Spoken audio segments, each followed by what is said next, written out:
But they were not armed with breastplates nor shields, therefore they were exceedingly afraid of the armies of the Nephites because of their armor, notwithstanding their number being so much greater than the Nephites. Behold, now it came to pass that they durst not come against the Nephites in the borders of Jershon. Therefore they departed out of the land of Antionum into the wilderness, and took their journey round about in the wilderness, away by the head of the river Sidon, that they might come into the land of Manti and take possession of the land. For they did not suppose that the armies of Moroni would know whither they had gone. But it came to pass, as soon as they had departed into the wilderness, Moroni sent spies into the wilderness to watch their camp. And Moroni also, knowing of the prophecies of Alma, sent certain men unto him, desiring him that he should inquire of the Lord whether the armies of the Nephites should go to defend themselves against the Lamanites. And it came to pass that the word of the Lord came unto Alma, and Alma informed the messengers of Moroni that the armies of the Lamanites were marching round about in the wilderness, that they might come over into the land of Manti, that they might commence an attack upon the weaker part of the people. And those messengers went and delivered the message unto Moroni. Now Moroni, leaving a part of his army in the land of Jershon, lest by any means a part of the Lamanites should come into that land and take possession of the city, took the remaining part of his army and marched over into the land of Manti. And he caused that all the people in that quarter of the land should gather themselves together to battle against the Lamanites, to defend their lands and their country, their rights and their liberties. Therefore they were prepared against the time of the coming of the Lamanites. And it came to pass that Moroni caused that his army should be secreted in the valley which was near the bank of the river Sidon, which is on the west of the river Sidon in the wilderness. And Moroni placed spies round about, that he might know when the camp of the Lamanites should come. And now as Moroni knew the intention of the Lamanites, it was their intent to destroy their brethren, or to subject them and bring them into bondage, that they might establish a kingdom unto themselves over all the land. And he also, knowing that it was the only desire of the Nephites to preserve their lands, and their liberty, and their church, therefore he thought it no sin that he should defend them by stratagem. Therefore he found by his spies which course the Lamanites were to take. Therefore he divided his army and brought a part over into the valley, and concealed them on the east and on the south of the hill Riplah. And the remainder he concealed in the west valley, on the west of the river Sidon, and so down into the borders of the land Manti. And thus having placed his army according to his desire, he was prepared to meet them. And it came to pass that the Lamanites came upon the north of the hill, where a part of the army of Moroni was concealed. And as the Lamanites had passed into the hill Riplah and came into the valley, and began to cross the river Sidon, the army which was concealed on the hill, south of the hill, which was led by a man whose name was Lehi, and he led his army forth and encircled the Lamanites about on the east and on the rear, in their rear. And it came to pass that the Lamanites, when they saw the Nephites coming up on them in their rear, turned them about and began to contend with the army of Lehi. And the work of death commenced on both sides, but it was more dreadful on the part of the Lamanites, for their nakedness was exposed to the heavy blows of the Nephites with their swords and their scimitars, which brought death almost at every stroke.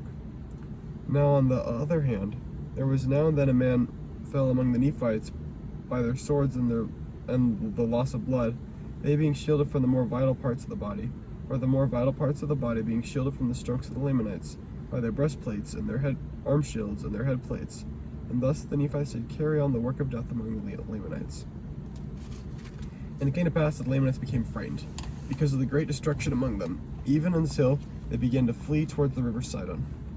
And they were pursued by Lehi and his men, and they were driven by Lehi into the waters of Sidon, and they crossed the waters of Sidon. And Lehi retained his armies upon the bank of the river Sidon, that they should not cross. And it came to pass that Moroni and his army met the Lamanites in the valley on the other side of the river Sidon, and began to fall upon them and to slay them. And the Lamanites did flee again before them towards the land of Manti, and they were met again by the armies of Moroni. Now in this case the Lamanites did fight exceedingly, yea, never had the Lamanites been known to fight with such exceedingly great strength and courage, no, not even from the beginning. And they were inspired by the Zoramites and the Amalekites, who were their chief captains and leaders, and by Zerahemnah, who was their chief captain, or their chief leader and commander, yea, they did fight like dragons. And many of the Nephites were slain by their hands. Yea, for they did smite in two many of their head plates, and they did pierce many of the breastplates, and they did smite off many of their arms. Thus the Lamanites did smite in their fierce anger. Nevertheless, the Nephites were inspired by a better cause, For they are not fighting for monarchy nor power, but they are fighting for their homes and their liberties and their wives and their children, yea, and their all, yea, for the rights of worship and their church. And they were doing that which they felt was the duty which they had owed to God.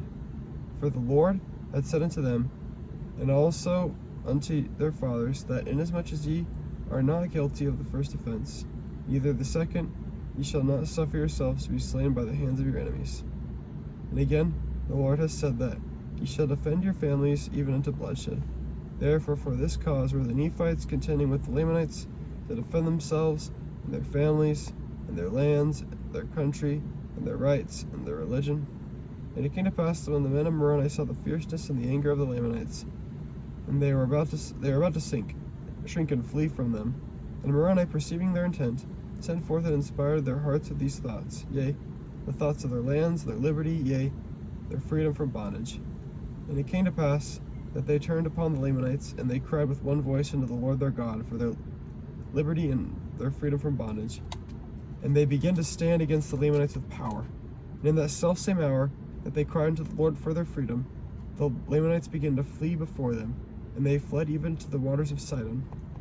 Now the Lamanites were more numerous, yea, by more than double the number of the Nephites. Nevertheless, they were driven, insomuch that they were gathered together in one body in the valley, upon the bank of the river, by the river Sidon.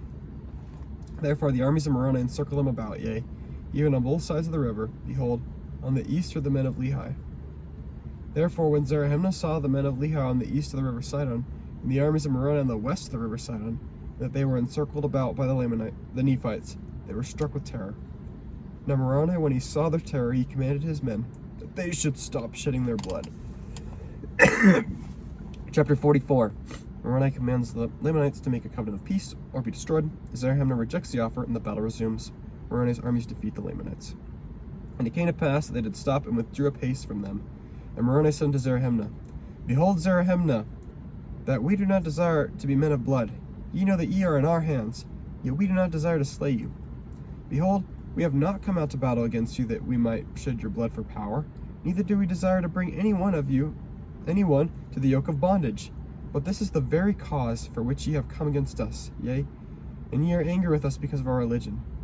But now ye behold that the Lord is with us. Ye beheld that he delivered you into our hands. And now I would that ye should understand that this is done unto us because of our religion and our faith in Christ. Now ye can see that ye cannot destroy this our faith.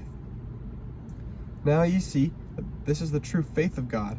Yea, ye see that God will support and keep and preserve us, so long as we are faithful unto him, and unto our faith and our religion, and never will the Lord suffer that we shall be destroyed, except we should fall into transgression and deny our faith. And now, Zarahemnah, I command you in the name of that all-powerful God, who has strengthened our arms that we may have gained power over you, by our faith, and by our religion, and by our rites of worship, and by our church, and by the sacred support which we owe to our wives and our children, by that liberty which binds us to our lands and our country, yea, and also by the maintenance of the sacred word to God, to which we owe all our happiness, and by all that is most dear unto us. Yea, and this is not all, I command you by all the desires which ye have for life, that ye deliver up your weapons of war unto us, and we will seek not your blood, but we will spare your lives, if you will go your way and come not again to war against us. And now, if ye do not this, behold, ye are in our hands, and I will command my men that they shall fall upon you, and inflict the wounds of death in your bodies, that ye may become extinct. And then we will see who shall have power over this people, yea, we will see who shall be brought into bondage. And now it came to pass that when Zarahemnah had heard these sayings, he came forth and delivered up his sword and his scimitar and his bow into the hands of Moroni, and said unto him, Behold, here are our weapons of war. We will deliver them up unto you. But we will not suffer ourselves to take an oath unto you, which you know that we shall break, and also our children. But take our weapons of war, and suffer that we may depart into the wilderness, otherwise we will retain our swords, and we will perish or conquer. Behold, we are not of your faith.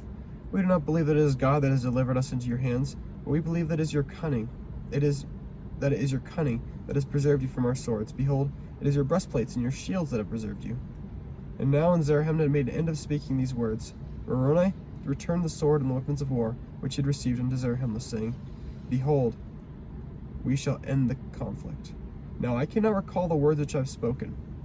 Therefore, as the Lord liveth, except ye shall not depart, except ye depart with an oath, that ye will not return again against us to war. Now as ye are in our hands, we will spill your blood upon the ground, or you shall submit to the conditions which I have proposed.